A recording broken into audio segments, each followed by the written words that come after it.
तो नमस्कार दोस्तों, आज के सेशन में देखेंगे हमारे देश में और पूरी दुनिया में जो चलता है संविधान। बहुत सारे कंट्री में पूरी दुनिया में या तो पार्लियामेंट्री होता है या फिर प्रेसिडेंशियल गवर्नमेंट होता है। दो तरह के गवर्नमेंट होते हैं पूरी दुनिया में।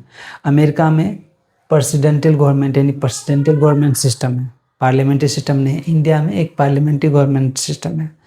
तो ये चीज़, इसका डिफरेंस देखेंगे। ये कॉन्स्टिट्यूशन का एक इम्पोर्टेंट टॉपिक है जिसके अंदर ये समझेंगे डिफरेंस क्या है, एक पार्लियामेंट्री गवर्नमेंट का काम क्या होता है, उसका रूल रेगुलेशन क्या होता है, और एक प्रेसिडेंशियल गवर्नमेंट होता है उसमें रूल रेगुलेशन क्या होता है, उसका डिफरेंस जो बहुत ही शॉर्ट में देखेंगे।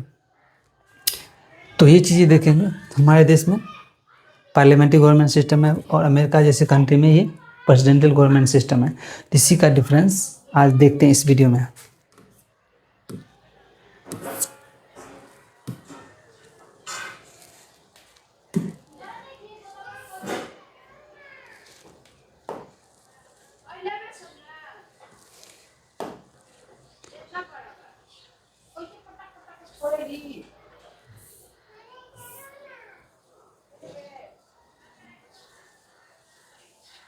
पहले ये समझिए फॉर्म ऑफ गवर्नमेंट। ये जो फॉर्म ऑफ गवर्नमेंट का मतलब होता है, या तो प्रेसिडेंशियल गवर्नमेंट सिस्टम होता है या फिर पार्लियामेंट्री सिस्टम होता है। याद रखिएगा, यानी इंडिया दो तरह के गवर्नमेंट सिस्टम होते हैं जनरली। प्रेसिडेंशियल गवर्नमेंट सिस्टम ये होता है, presidential government system of government is the one in which executive not responsible to the legislative. यानी कि एग्जीक्यूटिव बॉडी जो प्रेसिडेंशियल सिस्टम होते हैं वो लेजिस्लेटिव पर रिस्पॉन्सिबल नहीं होते हैं। यानी जो विधायक होते हैं, यानी जो विधि बनाने वाला जो होते हैं उसके ऊपर वो रिस्पॉन्सिबल नहीं होता है। एग्जीक्यूटिव बॉडी अपना जो मन हो करता रहता है, उसके पास जितना पावर है वो करता रहेगा। For legislative for its policy and acts, यानी पॉलिसी के मैटर में है और कोई भी एक्ट्स के मैटर में वो रिस्पॉन्सिबल नहीं होते हैं। And constitutionally independent of the legislature, यानी कि संविधानिक कॉन्स्टिट्यूशनली संविधानिक रूप से ये इंडिपेंडेंट होते हैं। इसका executive body depend of legislature in respect of term of office, यानी कि रिस्पेक्ट ऑफ टर्म, यानी जब तक वो रहेंगे। मान लीजिए अमेरिका में 4 साल तक के लिए एग्जीक्यूटिव बॉडी रहते हैं, प्रेसिडेंट होते हैं। उसकी जो भी एग्जीक्यूटिव बॉडी होते हैं वो पूरी तरह से इंडिपेंडेंट होते हैं। अपने टर्म तक वो पूरे इंडिपेंडेंस से अपना जो रूल होते हैं, पॉलिसी और एक्ट होते हैं, उसके हिसाब से वो पावर को यूज करेंगे। ये जो विधायक वाले लोग होते हैं उसके ऊपर रिस्पॉन्सिबिलिटी नहीं होते हैं कि विधायक ने क्या करा है और क्या करना है। मुझे उसको इसका जो पॉलिसी और एक्ट होते हैं उसके हिसाब से वो प्रेसिडेंशियल गवर्नमेंट में वो लोग करते हैं। और प्रेसिडेंशियल और ये पार्लियामेंट्री सिस्टम में क्या करते हैं, parliamentary system of A government is the one in which executive is responsible to legislative for its policy and act। इसमें ये होते हैं जो एग्जीक्यूटिव बॉडी होते हैं parliamentary government, suppose that prime minister हो गया या फिर अमित शाह जी हो गया या फिर कोई भी एग्जीक्यूटिव बॉडी होते हैं, तो वो रिस्पॉन्सिबल होते हैं लेजिस्लेटिव, यानी कि एमपी जो होते हैं उसके ऊपर रिस्पॉन्सिबल होते हैं। लोकसभा के मेंबर के प्रति रिस्पॉन्सिबल होते हैं ये लोग, एग्जीक्यूटिव बॉडी सब लोग। ऐसा नहीं है कि एग्जीक्यूटिव बॉडी अगर एक भी रिजाइन देगा तो पूरे रिजाइन देना होगा पूरे गवर्नमेंट को। इसीलिए एग्जीक्यूटिव ये जो लेजिस्लेटिव बॉडी के ऊपर रिस्पॉन्सिबिलिटी होती है ये लोग। मान लीजिए लोकसभा का अगर रिजाइन देगा तो एग्जीक्यूटिव बॉडी अगर मान लीजिए रिजाइन देगा, मान लीजिए अमित शाह रिजाइन दे दिया तो पूरे काउंसिल ऑफ, यानी कि सभी को रिजाइन देना होगा। इसके लिए इसीलिए जो होते हैं, क्योंकि लेजिस्लेटर में से ही एग्जीक्यूटिव बॉडी जाता है।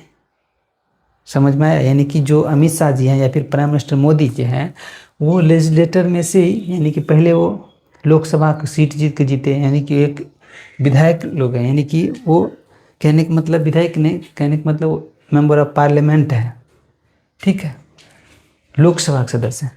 तो उसके पास लेजिस्लेटिव पावर होते हैं, यानी कि वो विधि बनाते हैं। लेकिन इसी में से एग्जीक्यूटिव जाते हैं। तो एग्जीक्यूटिव बॉडी होते हैं वो पूरे रिस्पॉन्सिबल होते हैं लेजिस्लेटिव का, इट्स पॉलिसी एंड एक्ट के रूप में। ये हो गया टर्म। चलिए आगे देखते हैं। अब यहाँ आप समझिए फीचर इसका क्या है। प्रेसिडेंशियल सिस्टम यानी जो यूएसए में है एक single executive and real and nominal just one, यानी कि सिंगल एग्जीक्यूटिव होते हैं। वहाँ पे एग्जीक्यूटिव जो होते हैं वो सिंगल होते हैं, यानी कि जो ऊपर प्रेसिडेंशियल सिस्टम में जो एग्जीक्यूटिव बॉडी होते हैं वो ऊपर वाले चीज़ होते हैं, सिंगल एग्जीक्यूटिव होते हैं। जो बोल देगा वो उसको जो करना है वो करेगा, एग्जीक्यूटिव के रूप में वही करता है। यहाँ पर होता है ड्यूअल एग्जीक्यूटिव होते हैं, रियल होते हैं और नॉमिनल होते हैं। यहाँ पर दो तरह के एग्जीक्यूटिव होते हैं, यानी कि नाम जैसे प्रेसिडेंट के पास पूरे पावर है लेकिन काम करते हैं प्राइम मिनिस्टर, तो इसीलिए इसको नॉमिनल, प्राइम मिनिस्टर एक नॉमिनल है एग्जीक्यूटिव है, और प्राइम मिनिस्टर जो है रियल एग्जीक्यूटिव है, और जो प्रेसिडेंट है इंडिया के, प्रेसिडेंट ऑफ इंडिया प्रेसिडेंट एक नॉमिनल एग्जीक्यूटिव है, और पीएम जो है इंडिया का प्राइम मिनिस्टर वो एक रियल एग्जीक्यूटिव है, इसीलिए ड्यूअल एग्जीक्यूटिव होते हैं। प्रेसिडेंशियल सिस्टम में सिंगल एग्जीक्यूटिव होते हैं, आपको याद रखना है। दूसरी बात, और पार्लियामेंट्री सिस्टम जो होते हैं इंडिया यूके में है, और इंडिया यूके में है और यहाँ पे भी है अपना पड़ोसी देश पाकिस्तान में। दूसरी बात, नॉन रिस्पॉन्सिबल, यानी जो रिस्पॉन्सिबल नॉन रिस्पॉन्सिबल होते हैं, यानी कि लेजिस्लेटर जो होते हैं उसके प्रति नॉन रिस्पॉन्सिबल होते हैं। यहाँ पे कलेक्टिव रिस्पॉन्सिबल होते हैं।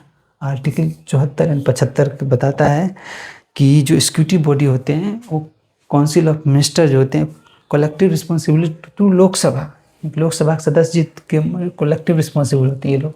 इसीलिए यहाँ पर जितने भी एग्जीक्यूटिव होते हैं वो डायरेक्टली रिस्पॉन्सिबल होते हैं लोकसभा के मेंबर होते हैं। दूसरा बात, सेपरेशन ऑफ पावर की बात करता है यहाँ पे प्रेसिडेंशियल गवर्नमेंट। यहाँ पे फ्यूजन ऑफ पावर, यानी कि पावर जुड़ा रहता है, यानी फ्यूजन रहता है। यहाँ पे पावर अलग अलग पावर होते हैं, सेपरेट पावर होते हैं। सेपरेशन, इसका पावर इतना है तो इसका पावर इतना है। यहाँ पर फ्यूजन पावर यानी कि मिला जुला पावर है, यानी कि एक कुछ उसके पावर कुछ उसके पावर मिला होते हैं, यानी फ्यूजन होते हैं पावर का। दूसरी बात, पॉलिटिकल होमोजेनिटी नॉट नेसेसरी। यहाँ पे पॉलिटिकल होमोजेनिटी कोई ज़रूरत नहीं है, यहाँ पे पॉलिटिकल होमोजेनिटी ज़रूरी है, ठीक है। इसमें यहाँ पे क्या करता है, lower house has fix term. यहाँ पे लोअर हाउस के पास फिक्स टर्म होते हैं। यहाँ पे डिसोल्यूशन ऑफ लोअर हाउस, यानी कि लोअर हाउस को डिसोल्यूशन किया जा सकता है, यानी कि उसको भंग किया जा सकता है। यहाँ फिक्स टर्म नहीं होते। वहाँ पे एक बार बन गया तो आप 5 साल के लिए बने रहोगे, यहाँ पे ऐसा नहीं है। यहाँ पे फिक्स्ड, यानी डिसोल्यूशन कहने का मतलब इसको भंग किया जा सकता है जब चाहे। अगर एग्जीक्यूटिव बॉडी रिजाइन दे दिया तो पूरे लोकसभा को सदस्य को रिजाइन देना पड़ेगा, इसीलिए वहाँ पर रिस्पॉन्सिबल, यहाँ पर रिस्पॉन्सिबल होते हैं, और डिसोल्यूशन किया जा सकता है, भंग किया जा सकता है, ठीक है। मान लीजिए प्राइम मिनिस्टर रिजाइन दे दिया तो पूरे लोकसभा को रिजाइन देना पड़ेगा, यानी कि पूरे सदस्य भंग हो गया, फिर उसको सिद्ध करना होगा। तो ये हो गया। आगे क्या होता है वो देखते हैं इसमें। Oh shit. In India, constitutionalism ensured by the Indian Constitution.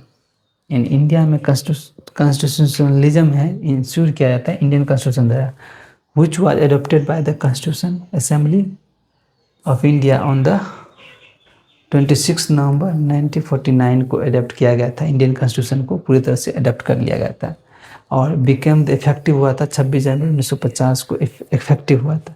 Adopt किया गया था 26 जनवरी 1949 को, और इफेक्टिव में आया था, यानी कि वो पूरे रूल में आया था 26 जनवरी 1950 को।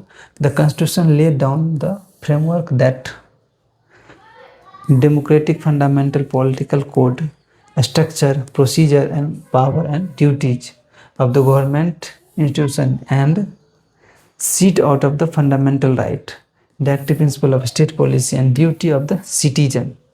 ये चीज़ें तो इस वीडियो में रहेगा इतना ही दोस्तों। नेक्स्ट वीडियो में तब तक के लिए जय हिंद।